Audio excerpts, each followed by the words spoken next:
Okay, so this is the bridge for Stop That Train. So the first one is the same that you know. And I would use, let's see, I think it's probably better, honestly. I would do it with your middle ring and pinky, but you can just slide your pointer finger down. So we're doing this one, then down here.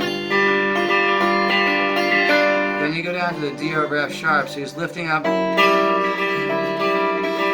E7. Then you're basically on this little one, same as the first chord, but with your 3 on the 3rd string.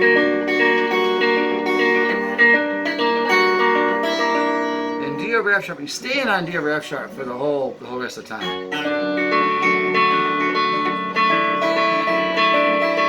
And you're going into, if I remember, the E7 again 4 times.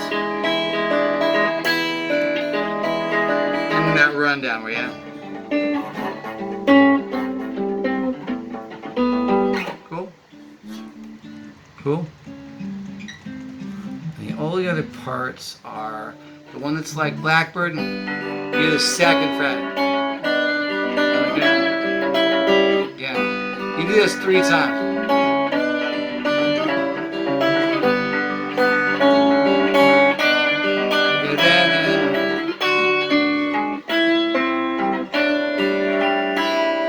So what's going on there? It's like the major shape on the 5th string.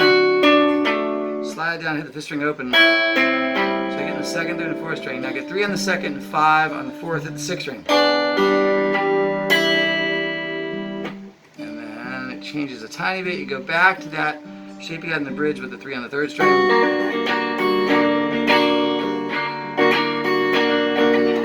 And you're going into the D over F sharp.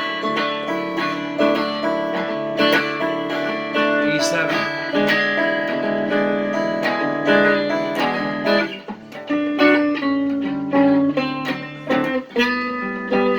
Cool? Yep. All good? That's it. That's all you need to know. Cool?